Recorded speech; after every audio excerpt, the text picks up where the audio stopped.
How to unlink everything from Steam. So first things first, unfortunately, you won't be able to do this whole method if you're gonna be doing the whole process only on Steam.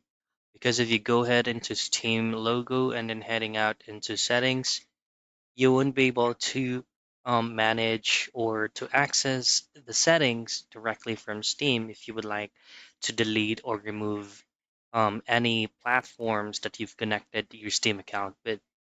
But what you'll needing to do is to open up the specific platforms you connected your Steam account to. So for example, you connected or you wanted to unlink your Rockstar Games account. You have to open up or access Rockstar Games separately by going into your Rockstar Games account and then heading straight to settings and then linked accounts.